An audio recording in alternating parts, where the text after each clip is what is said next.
Cristo ressuscitou, aleluia! Sim, verdadeiramente ressuscitou, aleluia! Neste tempo de Páscoa, nós queremos oferecer a vocês, irmãos e irmãs, uma reflexão teológica sobre o Sagrado Coração de Jesus.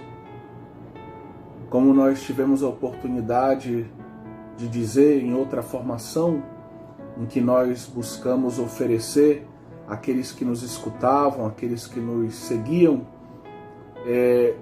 uma introdução teológica ao evento, à mensagem de Fátima.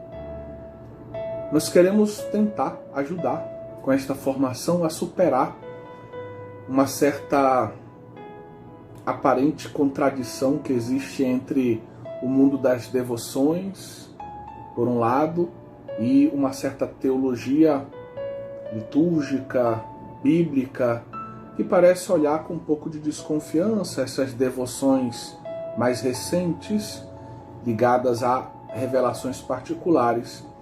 E por outro lado, aqueles que vivem a espiritualidade dessas devoções, como por exemplo Fátima ou a devoção ao Sagrado Coração de Jesus, muitas vezes não parecem conscientes da necessidade de aprofundar teologicamente os fundamentos bíblicos, dogmáticos, sistemáticos dessa devoção, a qual eles se dedicam. Então, nós queremos fazer uma reflexão, por assim dizer, teológica sobre os fundamentos bíblicos, dogmáticos da devoção ao Sagrado Coração de Jesus. Eu vou intitular essa conferência como uma introdução teológica à devoção ao Sagrado Coração de Jesus. E como subtítulo nós poderíamos propor o mistério pascal, o conteúdo e o fundamento deste culto.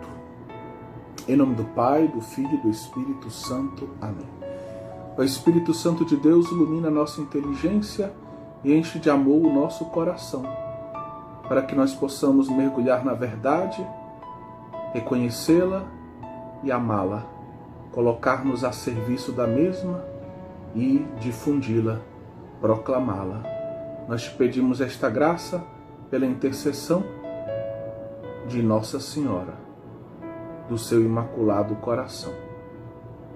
Ó Maria concebida sem pecado, rogai por nós que recorremos a vós.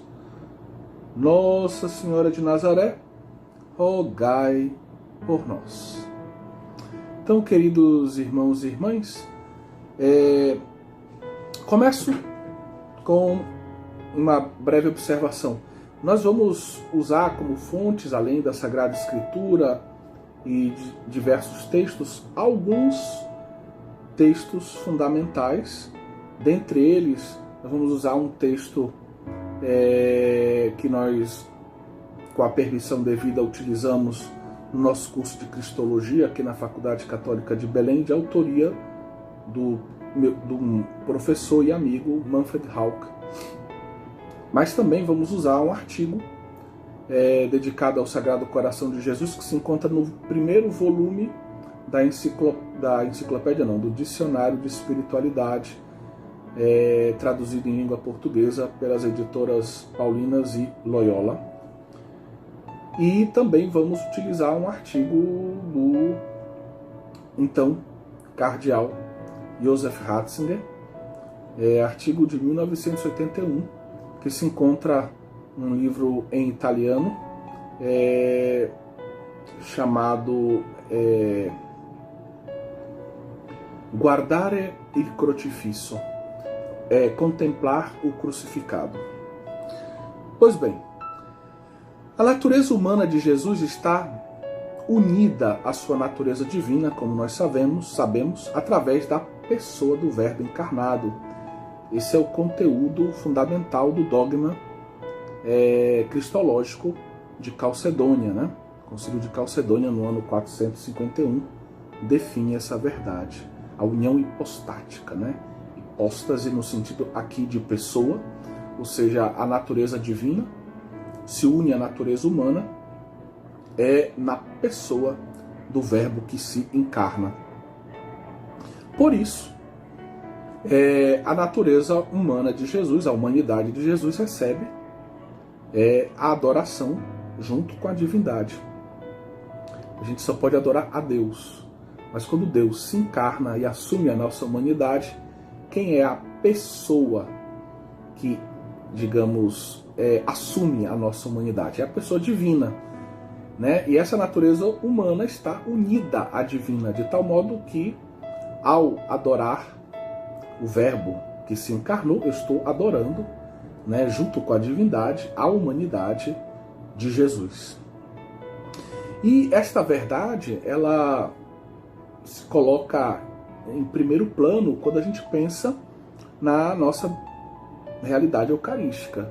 Eucaristia como sacramento central da vida da igreja. E Santo Agostinho recorda, né, que ninguém pode receber aquilo que antes ele não adorou. Então nós adoramos a Eucaristia. A Eucaristia é a presença real de nosso Senhor Jesus Cristo, como dizemos habitualmente, em corpo, sangue, alma e divindade, ou seja, adoramos Jesus Cristo, o Deus que se fez homem na Eucaristia. E, da mesma forma, e essa é vamos dizer, um elemento fundamental desse nosso discurso, e que é questionado por alguns, nós também devemos adorar o Sagrado Coração de Jesus, venerá-lo, devemos prestar a adoração, né, devida ao Verbo que se encarnou e que se apresenta a nós com a imagem, né, do Sagrado Coração de Jesus. Existem algumas objeções hoje ao culto ao Sagrado Coração de Jesus. Alguns acusam tal culto de ser caracterizado excessivamente por um sentimentalismo ou ser uma expressão de um devocionalismo, né, que nem sempre está em sintonia com a liturgia e com a doutrina da igreja. Então, muitos olham com um certo receio para esse tipo de prática devocional. Parece um pouco também hoje piegas, coisa de antigamente, né? São as velhinhas que se reúnem na igreja para cultuar o Sagrado Coração de Jesus, mas para muitos isso já não tem um grande significado. Parece, vamos dizer, algo que está se encaminhando para o seu fim. Outros acusam tal devoção de ser um obstáculo ao ecumenismo, né? E aqui a gente pensa tanto a questão da relação católicos-protestantes, já que à primeira vista tal devoção se baseia em supostas aparições e não teria um fundamento autenticamente bíblico, mas também seria um obstáculo para a relação com a ortodoxia, já que as igrejas ortodoxas também não têm tal tipo de culto a Cristo, né? Não existe um culto ao coração de Jesus nas igrejas ortodoxas. Isso parece uma novidade perigosa pós-cisma de 1054, né? Quando se oficializou essa separação entre a Igreja Católica Latina Romana e a Igreja Ortodoxa. Igrejas ortodoxas. Bom, então, outra acusação também, e aqui já dentro do próprio catolicismo, é que não é um culto universal dentro do catolicismo, porque certas, vamos dizer, igrejas sui iuris, né? Ou seja, a gente sabe que a Igreja Católica, no catolicismo nós temos uma série de ritos. Existem as igrejas, né, que têm um direito próprio, né, a existir, que tem um culto próprio, uma tradição própria. Por exemplo, os maronitas, os melquitas, os bizantinos ucranianos, né? ou os coptas católicos, etíopes católicos.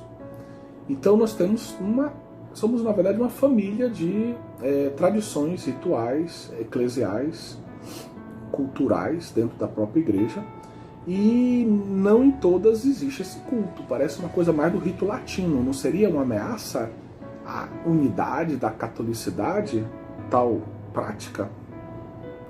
Bom, na verdade essas objeções, todas elas são muito pequenas diante do fundamento teológico do culto, que é o objeto da nossa, vamos dizer assim, formação. Primeiro ponto, vamos então, depois dessa pequeníssima introdução, vamos tocar no ponto qual é o significado do coração. E aqui, fundamentalmente, numa perspectiva bíblica.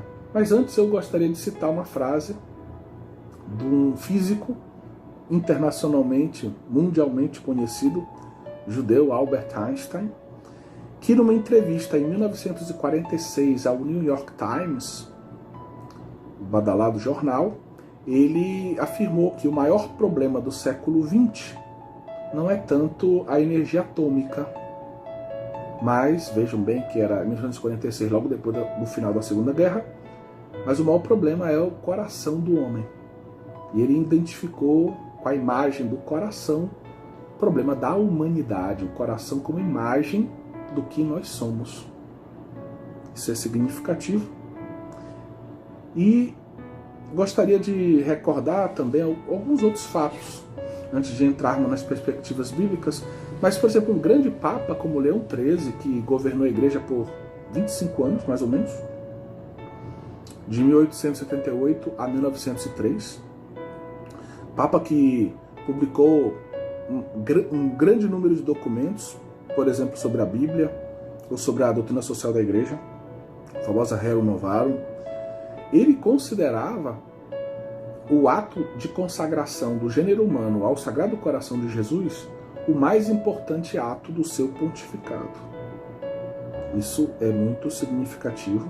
E ele dizia que assim como a cruz fora para Constantino esse sinal da vitória, hoje o Sagrado Coração de Jesus deveria ser para os católicos, para os cristãos, o sinal da nossa vitória sobre o mal, sobre o mundo. E agora nós entramos diretamente nos fundamentos bíblicos. O coração é o símbolo mais usado pela Sagrada Escritura para descrever o amor humano para com Deus. O coração indica, biblicamente falando, o núcleo mais profundo do ser humano. Sem as distinções atuais entre pensamento e sentimento, né? Numa antropologia em que não há o dualismo alma e corpo, como no caso da filosofia grega, na perspectiva bíblica, o coração ele seria a sede do pensamento e dos sentimentos, seria a sede da inteligência, da vontade, como diríamos hoje, seria o local onde o homem toma as decisões. O coração seria, por assim dizer, o núcleo da personalidade, né? Lá o centro do ser do homem. Daí a importância da imagem coração, que não é sinônimo apenas de sentimento, como muitas vezes hoje a gente coloca um coraçãozinho, eu tô com sentimentos para cá ou para lá, né? Não. Tem um significado muito mais profundo, e aqui a gente resume dessa forma. No que concerne no coração de Jesus, então, nós encontramos essa particularidade, sendo Jesus o Deus que se encarnou, nós encontramos ao mesmo tempo o amor divino que se entrega, que se derrama sobre a humanidade, e ao seu lado, junto com ele, como um segundo movimento, nós encontramos o amor humano, santo, filial, capaz de tudo oferecer ao Pai pela salvação dos homens. Um amor humano, santo, filial, duplamente orientado, para usar uma linguagem de um teólogo chamado Schurman, a pró-existência dupla de Jesus, orientado para fazer a vontade do Pai, para salvar os homens. Né? Todo amor, todo dom de si, todo movimento de saída de si mesmo para amar o Pai e aos homens. Então nós temos esse duplo amor, um amor divino e um amor humano, um amor duplo, divino e humano, que estão unidos no mesmo coração, num coração divino e humano, num coração de um Deus homem. Deus e homem, ele é o protótipo da nova criação. Ele nos revela quem é Deus e, ao mesmo tempo, como diz Gaudium et Spes, número 22, ele também revela ao homem o homem. Né? Revela o homem ao homem, de modo que ele revela quem é o homem aos olhos de Deus, como devemos ser também. Bom, voltando aqui para a base bíblica do nosso tema, enquanto a devoção ao coração de Jesus ela vai nascer na Idade Média, os fundamentos dela são bíblicos. Então nós temos um texto apenas nos Evangelhos, no Novo Testamento, em que se fala de literalmente coração, né, se referindo a Jesus. Então essa palavra cardia aparece uma vez só em Mateus 11, 29, em referimento a Cristo, em referência a Cristo. E é aquela passagem famosa onde Jesus se apresenta com um coração manso e humilde e convida os seus discípulos a aprenderem com ele, entrarem na escola do seu coração.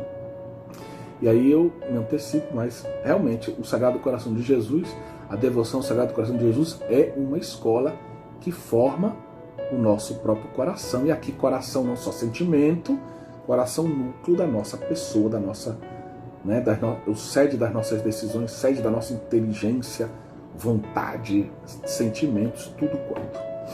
Então é muito importante essa expressão, essa ideia.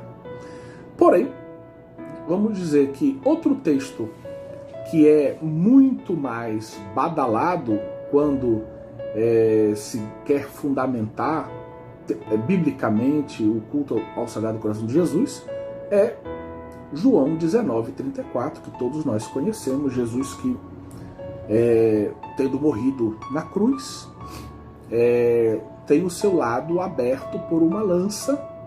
A tradição fala de São Longuinho, né? E dessa perfuração, diz o discípulo amado que assiste de perto, do seu lado abertos vão jorrar sangue e água. Né? E aqui aparece a expressão koilia, que não é coração, cardia, mas significaria o lado, seio, né? o interior de Jesus.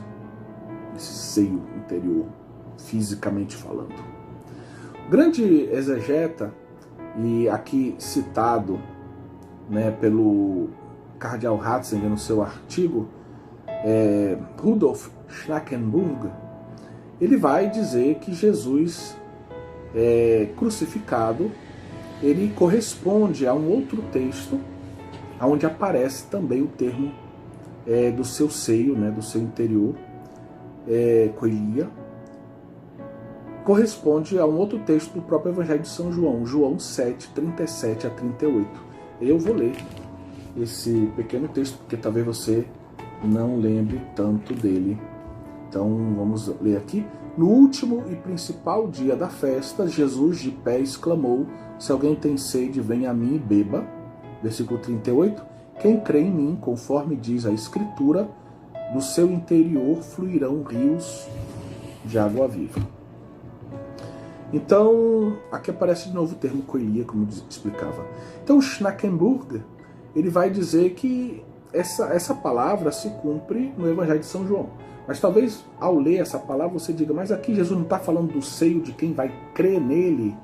Bom, existe um debate exegético no qual eu não desejo entrar, porque me parece que as duas soluções podem ser, vamos dizer, harmonizadas, colocadas juntas, mas aonde se pode deduzir do texto, uma interpretação cristológica, ou seja, do seio de Jesus, no qual nós cremos, é que jorra esse rio de água viva, que estaria muito mais de acordo com a globalidade do Evangelho de São João, ou do seio de quem crê. E aí, nesse caso, o cristão se torna também, com a sua vida aderindo a Cristo, em comunhão com Cristo, também uma espécie de fonte dessa água viva para o mundo, né? Mas o contexto do Evangelho parece apoiar mais a primeira interpretação. E aí Schnackenburg, ele coloca em sintonia com essa interpretação outros textos de São João. Por exemplo, João 4, 10 e 14.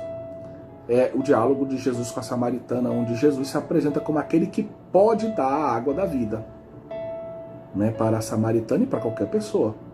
Então, é ele que dá, não é tão, parece a globalidade do Evangelho, não está falando tanto que o cristão é que vai dar. É Cristo, é do seio de Cristo que vai jorrar esse rio de água viva.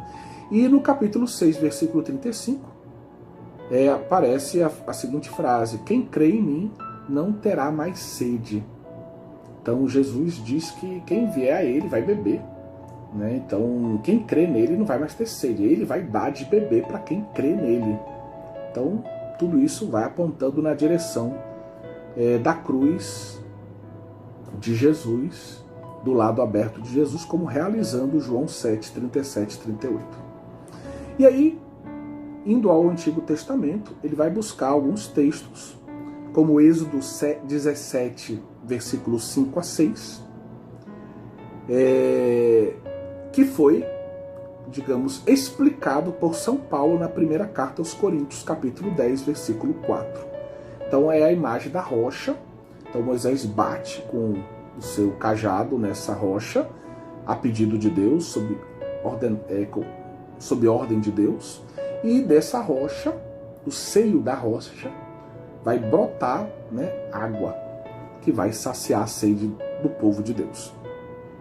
Então, São Paulo, ele interpreta na primeira carta aos Coríntios, capítulo 10, versículo 4, essa rocha como Cristo. Cristo é a rocha, ligando a ideia da pedra angular, a pedra que foi rejeitada pelos pedreiros, mas que se tornou pedra angular, querida por Deus. É Cristo. E dele sai essa água da vida, que dá vida aos homens. E também um outro texto que é Ezequiel 47, que é aquele texto onde Ezequiel profetiza a reconstrução do templo, mas é um templo, vamos dizer, transfigurado, aonde o templo se torna uma fonte de água da vida, uma fonte transfigurada de água, e essa água, por onde ela passa, ela transforma o deserto em um jardim fecundíssimo, né? Que surpreende pelos detalhes da narração. Você pode pegar depois Ezequiel 47 e ler esse trecho, né? E que é um trecho que inspira o Evangelho, João no Apocalipse, capítulo 22, do versículo 1 e seguintes, onde se descreve os dois tronos de Deus e do Cordeiro, e dos tronos sai um rio de água viva. E aqui Deus é o Pai, o Cordeiro é o Filho, e claramente esse rio parece ser uma referência ao Espírito Santo, que é enviado pelo Pai e pelo Filho, e o Espírito Santo, que é a água da vida, ele faz com que o deserto se transforme em jardim, dá vida ao deserto do nosso pecado, ao deserto de uma vida sem Deus. Ele transforma num jardim fecundo. A vida com Deus é fecunda, é santa. Lembra o paraíso perdido. E o jardim do Cântico dos Cânticos, que fala de um amor entre o esposo, a esposa, o noivo, a noiva, Deus e o homem, muito badalado na história da espiritualidade, né? Mas Schnackenburg lembra também Isaías 12, 3, que é, vamos dizer, o versículo que inspira Pio XII a escrever uma encíclica em 1956 sobre o Sagrado Coração de Jesus. Então, Isaías 12, 3 diz: com alegria tirarei água das fontes da salvação. O nome da encíclica é Aurietis Aqua, né? Então, com alegria vou tirar a água das fontes da salvação. E ele vai dizer que a fonte da salvação ele vai relacionar com o lado aberto de Jesus. E lá é que nós temos que tirar essa salvação que nós necessitamos, né? Então, o contexto de João 19,34, como Schnackenburg deixa claro no seu famoso comentário ao Evangelho de São João, que é enorme, né? Em italiano, para vocês terem uma ideia, eu li em italiano, são 4 volumes, né? Da editora Paideia, se eu não me engano. Então, esse contexto do Evangelho parece indicar, então, que esse versículo 34 do capítulo 19, ou seja, o lado aberto de Jesus crucificado, apesar de não usar o termo cardia, não aparece o termo cardia, mas coilia, pode ser conectado à perspectiva do coração de Jesus. Ou seja, o coração de Jesus, ele é fonte de salvação dos bens essenciais, dos bens necessários para o homem, né? Então, entendendo o coração como a pessoa de Jesus, o núcleo dessa pessoa que é divina, que assume a humanidade, né? Então Jesus é Deus e homem. Então Jesus é essa fonte divina-humana de salvação para os homens. Agora, já colocamos um pouco as bases bíblicas desse culto, então ele não está vamos dizer assim, desligado da Sagrada Escritura. Nós vamos falar um pouco agora da história do culto. Então, os padres da igreja meditaram sobre todas as passagens citadas por nós até agora. Em alguns encontramos o convite para que se venerem as feridas de Jesus. Por exemplo, quando comenta o Evangelho de São João, capítulo 20, quando Jesus, ali em torno do versículo 19, aparece e mostra as suas feridas, e depois, mais adiante, no episódio seguinte, no outro domingo, né, quando Tomé também está presente, Jesus de novo aparece e mostra as suas feridas das mãos, dos pés, e no caso de Tomé, mostra também o lado aberto para que ele possa colocar a mão dele, né?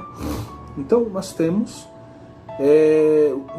nos comentários dos padres da igreja um certo convite para que nós também sejamos como os discípulos, como Tomé, e olhemos, contemplemos, veneremos essas feridas gloriosas de Jesus e, de modo especial, esse lado aberto de Jesus, né? Daqui a pouco a gente vai falar um pouquinho mais da questão dos padres da igreja, tá bom? Mas é verdade que existe pouco, né? Os padres falam muito de coração de Jesus, né? Usando o termo cardia, e por isso que alguns apressadamente dizem: não existe essa expressão nos padres da igreja. Calma. No século XII, então, São Bernardo, ele vai, em torno dele, vários autores. São Bernardo é extremamente influente e vive conectado com vários amigos, como Guilherme de Saint-Thierry, Hereudo de Rivaux e outros tantos, né?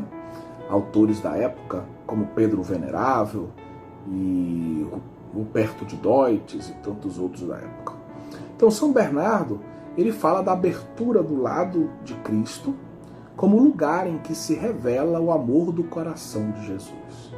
Então, nessa teologia muito ligada a uma leitura da Sagrada Escritura e dos padres da igreja, ele convida os monges, muitas vezes, a olhar para esse lado aberto de Jesus como caminho que leva ao coração de Jesus.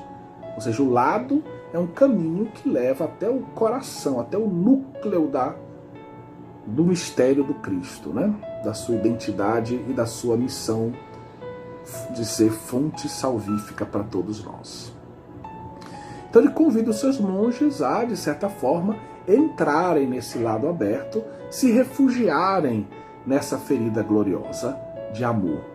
Uma experiência amor esponsal. Entre nesse lado e refugie-se no amor do Cristo, no seu coração. Então, em torno dessa época, existem vários autores que começam a trabalhar.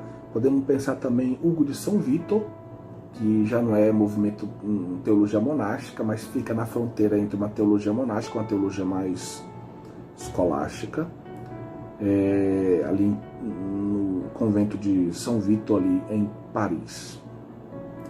No século XIII, nós temos personagens importantes, femininas, e aqui a gente destaca, à luz aqui inicialmente do professor Hauck, Santa Gertrude de Rafta, uma monja beneditina que escreve sobre a misericórdia divina e destaca a importância do coração de Jesus.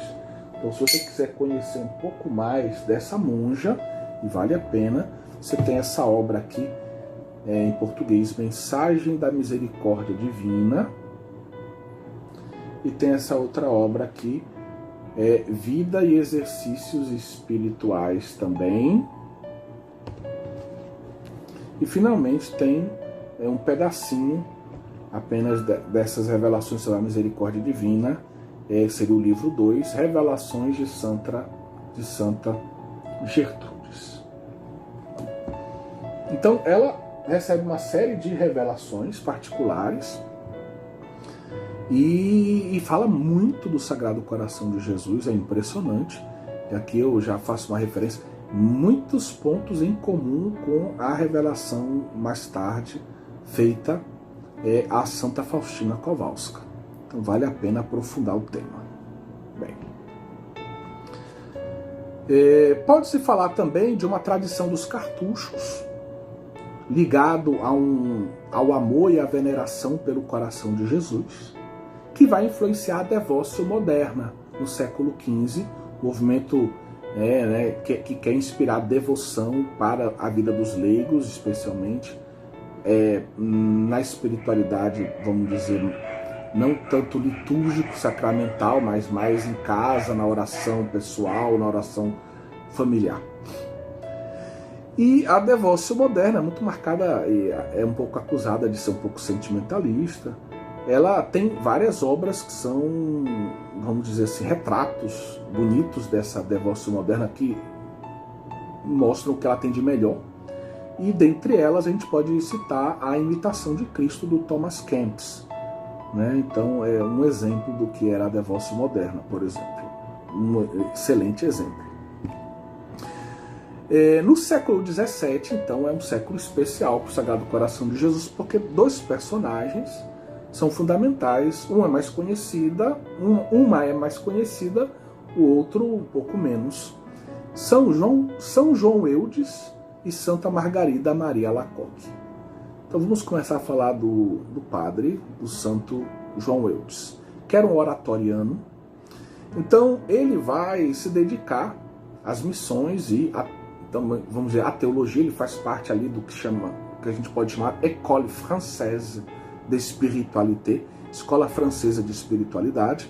E ele vai se dedicar inicialmente a aprofundar o tema do coração de Maria, né? Vejam bem, a partir de Lucas 2, versículos 19 e 51, textos em que se fala que Maria guardava todas essas coisas no seu coração. E aí ele coloca o coração de Maria como se fosse uma ponte entre o nosso coração e o coração de Jesus. Devemos fazer uma aliança de corações, uma aliança com o coração dela, que está aliado, unido, né, maternalmente, como colaboradora da redenção, ao coração do seu filho Jesus. E ele, então, a partir disso, começa a aprofundar depois o tema do coração de Jesus.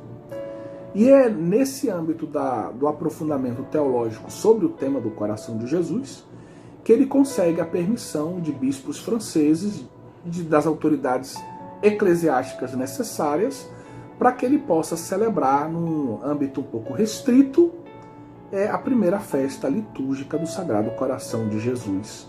Estamos no ano de 1672.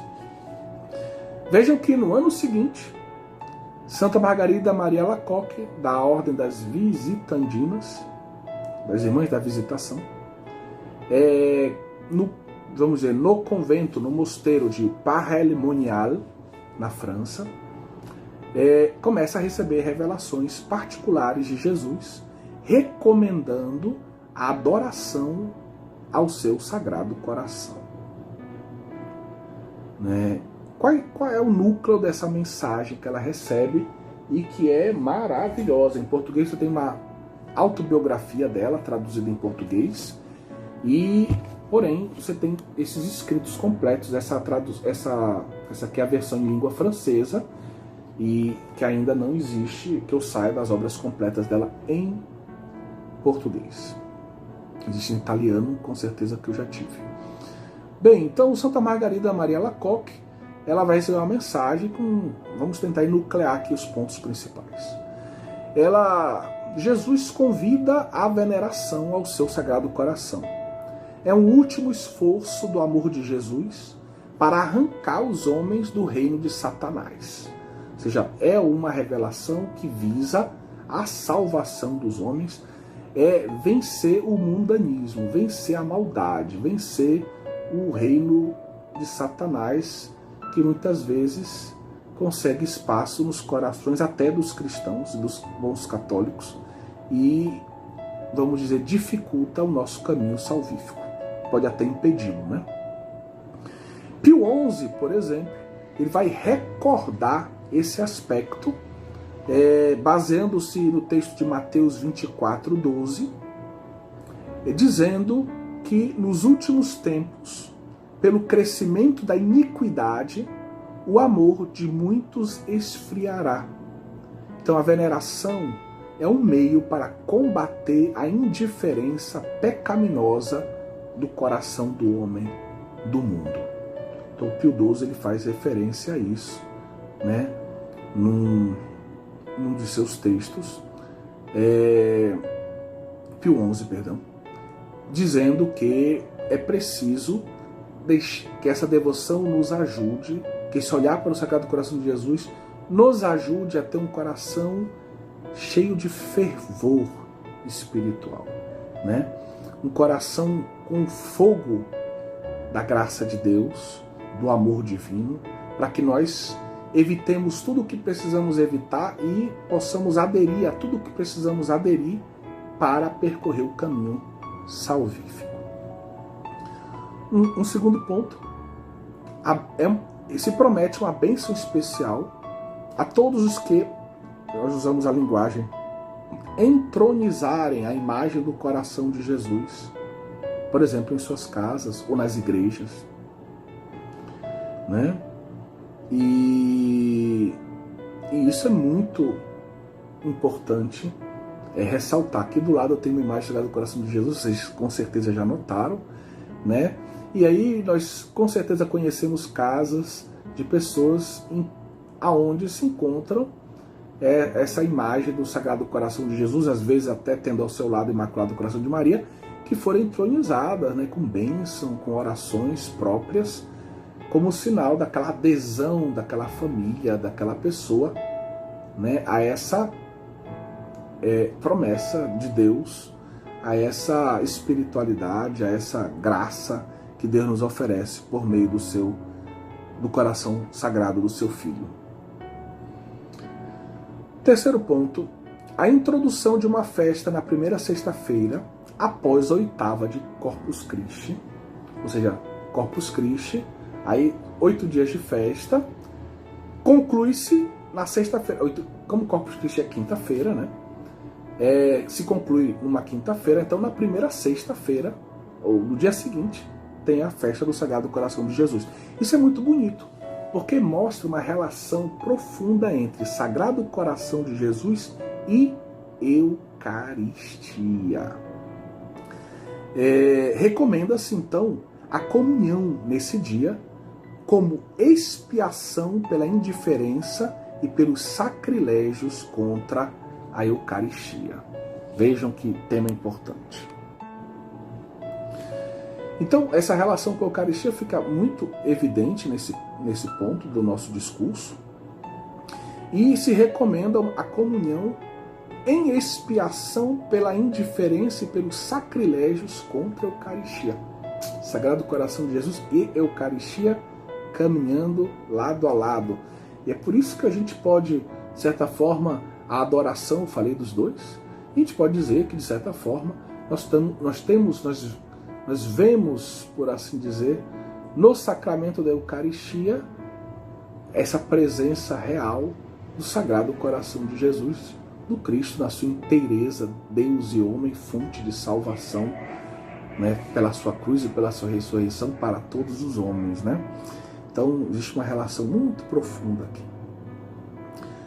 Depois, Jesus pedia à santa uma prática pessoal, que nós podemos, se você quiser imitá-la, que é a oração nas primeiras quinta-feiras do mês. Ou seja, na quinta-feira à noite, antes da primeira sexta-feira do mês, ela deveria acompanhar Jesus ao Getsêmani.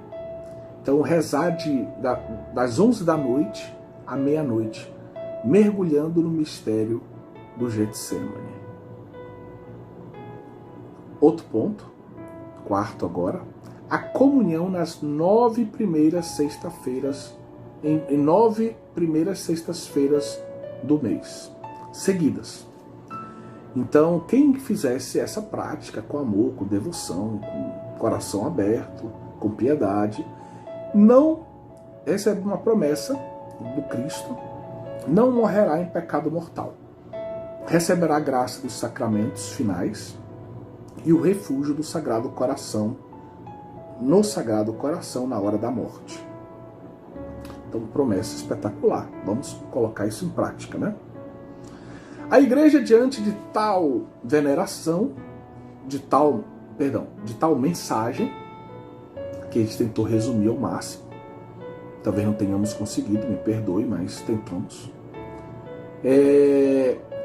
A igreja, diante de tal mensagem, ela deve ser prudente. Ela é mãe, mas amorosa, mas deve ser prudente.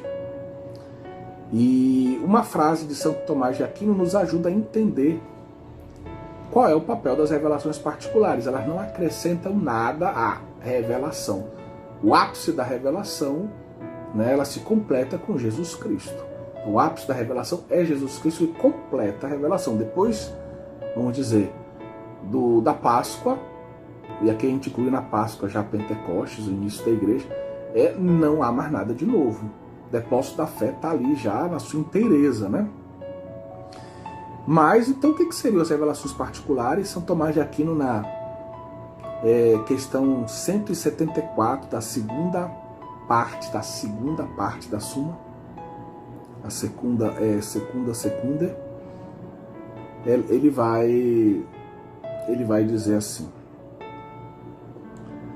que as revelações particulares, elas tratam não de promover uma nova doutrina, mas de orientar os atos humanos. Ou seja, elas não trazem nada de novo do ponto de vista doutrinal, mas elas orientam a prática, a vivência da nossa vida cristã, dos mistérios. É isso que a revelação do Sagrado Coração de Jesus nos traz. No fundo, não traz nada de novo, mas nos ajuda a viver melhor a nossa vida cristã. Pio XII, então, chegamos à sua encíclica Aurietis Aquas.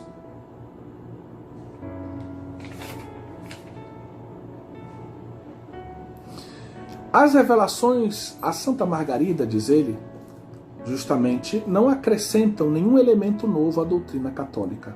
Sua importância consiste no fato de que Cristo, o Senhor, mostrando o seu Sagrado Coração, chame todos os homens, de uma forma extraordinária e peculiar, a meditar e a venerar o mistério do seu amor misericordioso pelo gênero humano. Então vejam que beleza. Então, de novo, Pio XII, na sua encíclica, tratando desse ponto, diz que no fundo não tem nada de novo do ponto de vista doutrinal, mas tem um chamado especial, uma graça atual que Cristo nos oferece por meio dessa revelação particular, nos chamando para meditar e venerar o mistério do seu amor misericordioso pelo gênero humano. Vivermos a nossa vida cristã mais mergulhados, por assim dizer, nesse grande amor expresso, apresentado a nós sensivelmente através da imagem do Sagrado Coração de Jesus. Tá bom? Bem, estamos falando da mensagem, né? Falamos de Pio XII porque estávamos falando, nos ajudando vocês a entenderem que a revelação particular feita a Santa Margarida Maria Alacoque lá no século XVII não acrescenta nada de novo à doutrina. Aí citamos Santo Tomás e Pio XII na sua encíclica Aurietis Aquas. Mas continuamos no nosso caminho histórico. No século XVII, nós podemos falar um pouquinho mais da liturgia. Então falamos que São João Eudes foi aquele que conseguiu, por primeiro, celebrar a Eucaristia numa festa dedicada, restrita, mas uma festa, celebrar a Eucaristia festiva dedicada ao Sagrado Coração de Jesus, em 1672.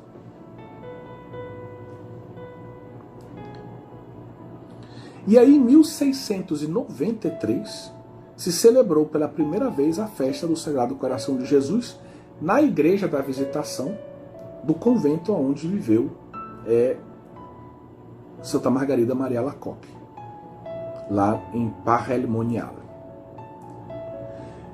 Em 1765, já, século XVIII, foi introduzida a festa do Sagrado Coração de Jesus na Polônia, enquanto estava tudo um pouco ali na França, né?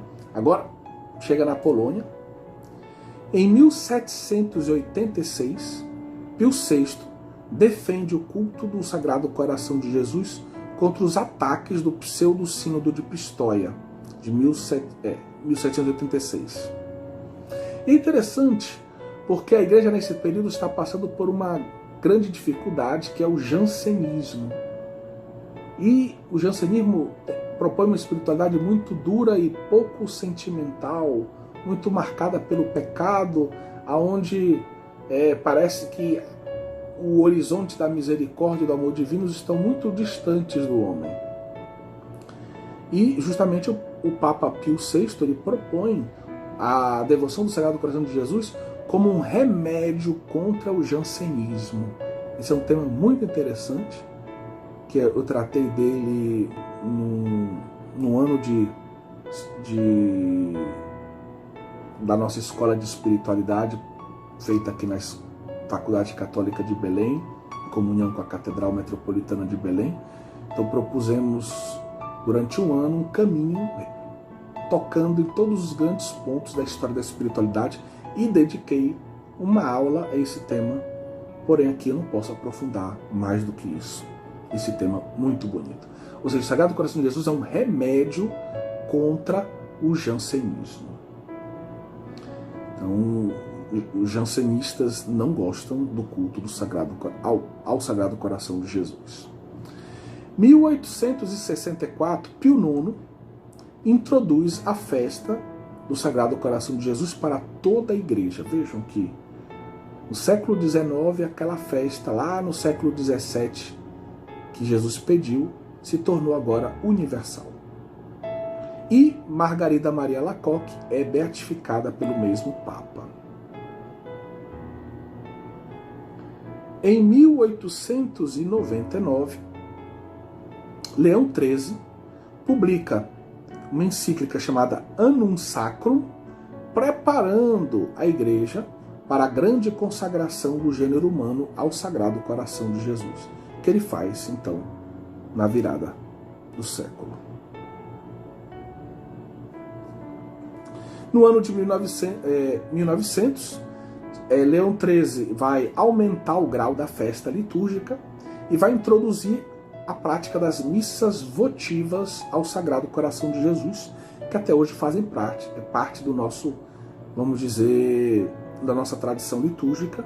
Então o padre pode, nas primeiras sextas-feiras do mês, onde não tem nenhum tipo de festa, nada que impeça tal tipo de missa votiva, ele pode celebrar a missa votiva ao Sagrado Coração de Jesus.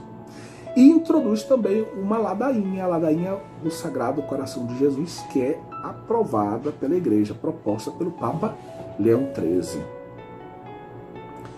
Em 1920, o Papa Bento XV canonizou Santa Margarida Maria Alacoque. E em 1928, o Papa Pio XI publicou um documento chamado Miserentissimus Redemptor, que enfatiza a importância do aspecto da expiação no culto do Sagrado Coração de Jesus. Então tem esses dois aspectos, logo mais vamos falar sobre isso, o aspecto da adoração, da consagração e da expiação. Em 1956, Pio XII então publica a sua encíclica famosa, já citamos várias vezes, Aurietis Aquas, que é um monumento e é a base, vamos dizer, reunir toda a base bíblico-teológica, antropológica, para o culto do Sagrado Coração de Jesus.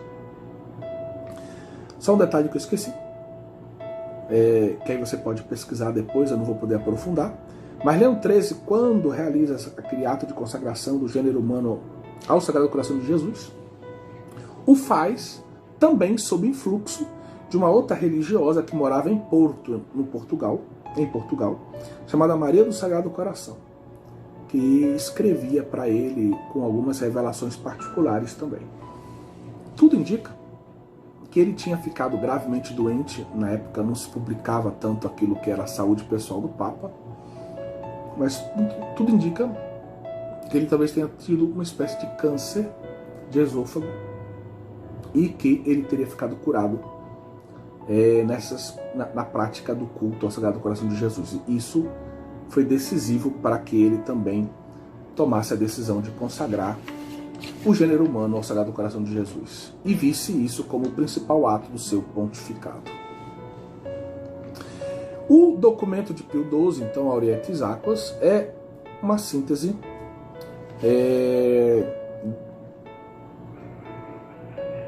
histórica, dogmática e pastoral da adoração ao Sagrado Coração de Jesus. No texto nós encontramos a seguinte afirmação, falando do Sagrado Coração de Jesus: ele é o resumo de todo o mistério da nossa redenção. Como um núcleo, é como se fosse a síntese desse mistério da nossa redenção. Depois de Pio XII, João XXIII, Paulo VI, João Paulo II, Bento XVI, Papa Francisco, todos recomendaram o culto do Sagrado Coração de Jesus. João Paulo II, por exemplo, em Augsburgo, em 1986, ele encorajou o culto, a prática das primeiras sextas-feiras do mês. A adoração ao Sagrado Coração de Jesus, então, ela é um ato de amor. Essa veneração, esse culto, é um ato de amor que tem esses dois aspectos, como eu disse. Um aspecto de consagração, me entrego totalmente a Ele, me dou totalmente a Ele, mas também tem um aspecto expiatório.